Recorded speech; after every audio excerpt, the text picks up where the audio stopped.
Hello everyone. This is coadb.com, or the Coat of Arms database. And today we're briefly going to discuss the topic of nobility. Now, I don't have much prepared for this video, but it's a concept that touches coats of arms, and a lot of our visitors have questions.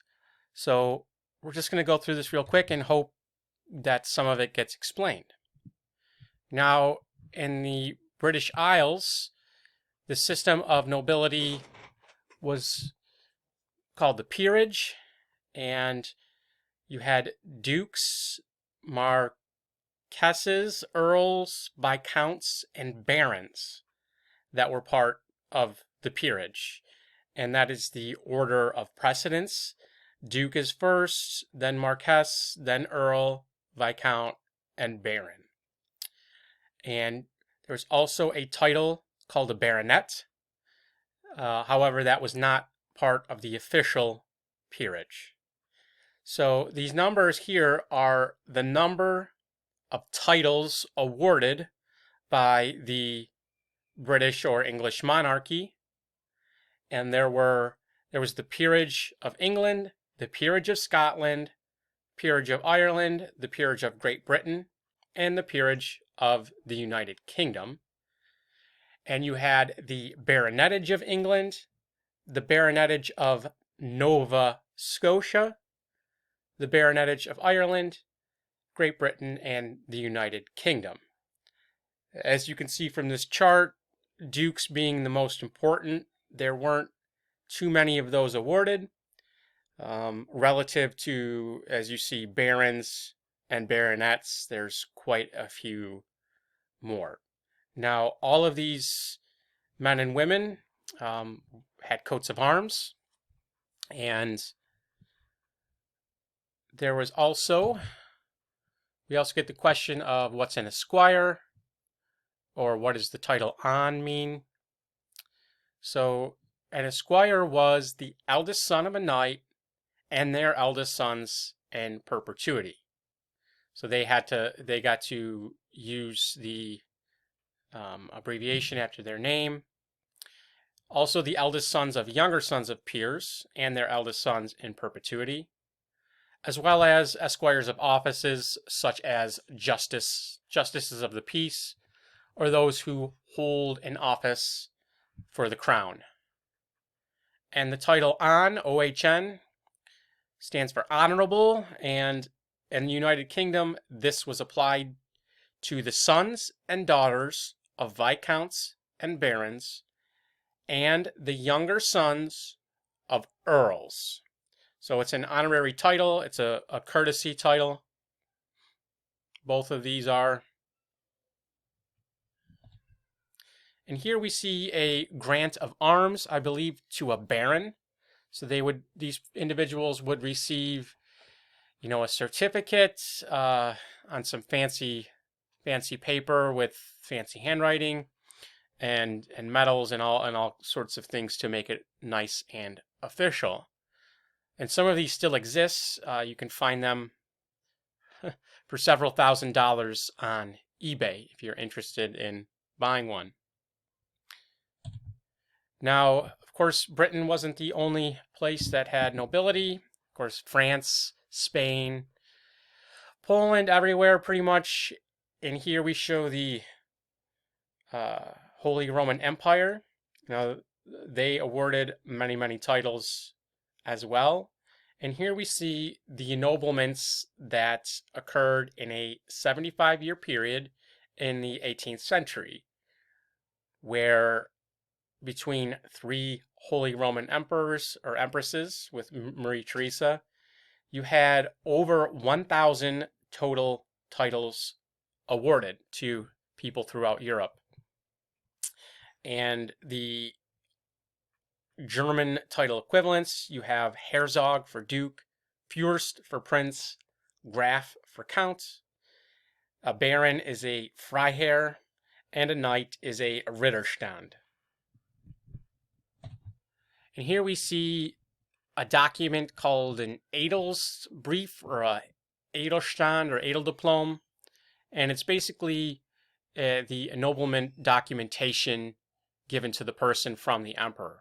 Again, in a little book with fancy paper, their coats of arms on it. And there was also peerage and noble titles created by the kings in Spain, who were also Holy Roman emperors. And here we see the number of titles created in Spain, as well as in Peru. We see obviously more titles created in Spain, but there were some in Peru as well as a lot of the other colonies in Central and South America. And here we see a document called a Carta Ejecutora or Carta Executora, not sure how to say it, but it's basically the Spanish equivalent of letters patent, an ennoblementation document on fancy paper with fancy handwriting and ink, highly decorative with images of Christ and the Virgin Mary, typically. Now, how did nobles make money and what was their responsibilities? Basically, they made money through land ownership, and they would levy taxes on their vassals and land inhabitants. And they were also able to impose fees on certain infrastructure that people would use on their land, such as mills or ovens or presses. Now, in terms of responsibility, they were required to perform the managerial tasks associated with running their land and their peasants. And they were also responsible for collecting and raising money for military expeditions, as well as tournaments and festivals.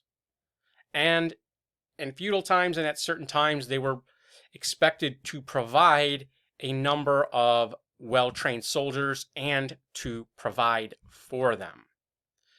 Now, the other thing that they offered a lot was counsel. They would provide typically military or economic or political counsel to the king, and they would also serve as diplomats in other countries.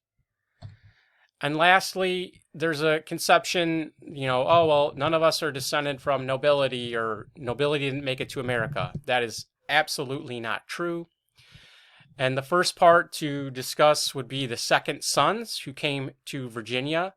Many of them were second sons, which meant they were not the firstborn son, and they would not inherit the father's title and all his lands back in merry old England.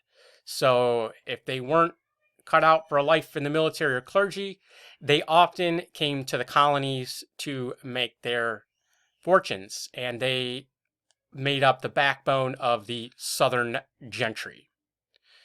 Now, also the American Revolution saw many noble foreign soldiers who were well trained in military tactics, and they came to help us, or the Americans, fight their revolution.